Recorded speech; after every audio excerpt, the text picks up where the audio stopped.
You do everything right. You listen, you support, you stay loyal, you show up when it matters. On paper, you are the perfect partner, and yet something feels wrong. The conversations feel flat. The touch feels routine.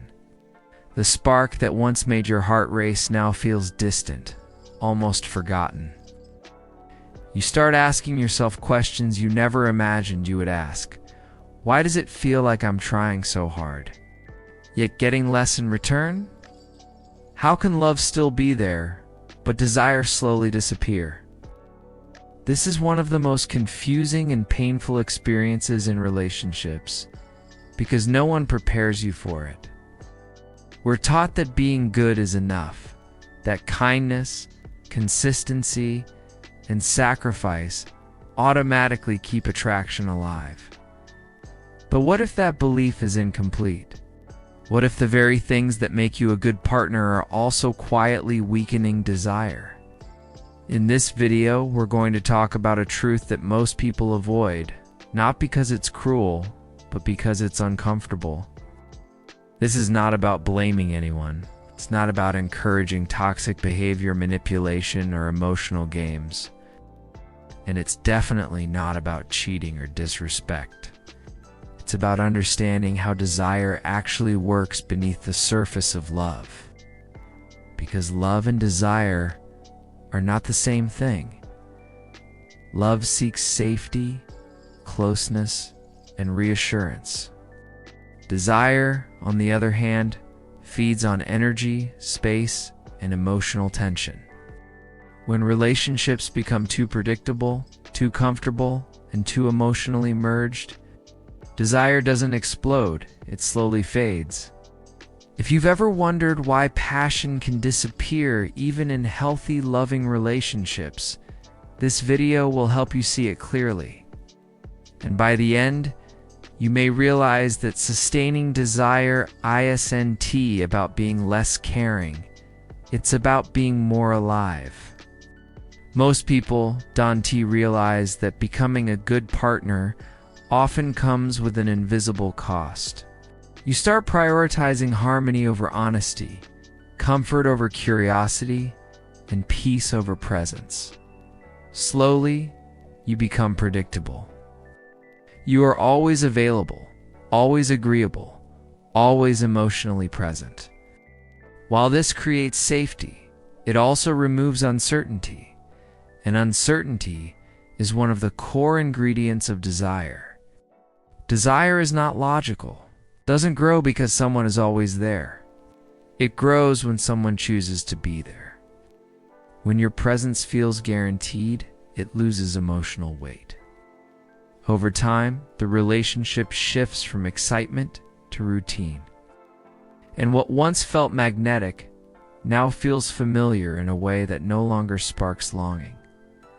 Another quiet killer of desire is emotional overfusion. In many relationships, partners slowly collapse into each other's emotional worlds. They share everything, feel everything together, and rely on each other for validation, mood, and identity. While closeness is essential for love, desire needs space to breathe. When there is no distance, nothing is missing, and when nothing is missing, nothing is desired.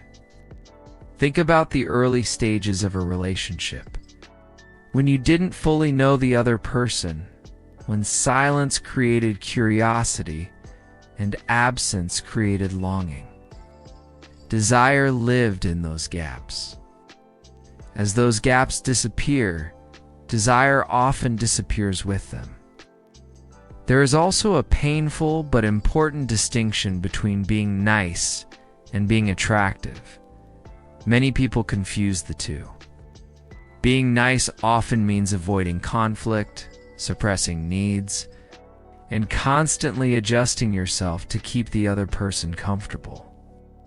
Attraction, however, is rooted in confidence, groundedness, and self-respect. When you abandon your boundaries to keep someone happy, you may become safer, but you also become less compelling. Desire responds to someone who is emotionally whole, not someone who is seeking approval.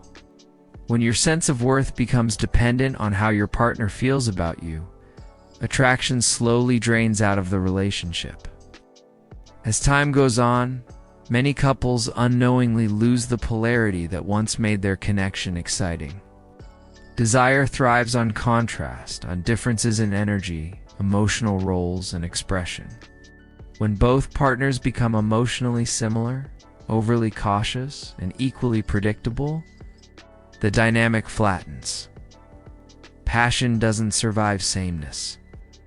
It needs movement, direction, and contrast.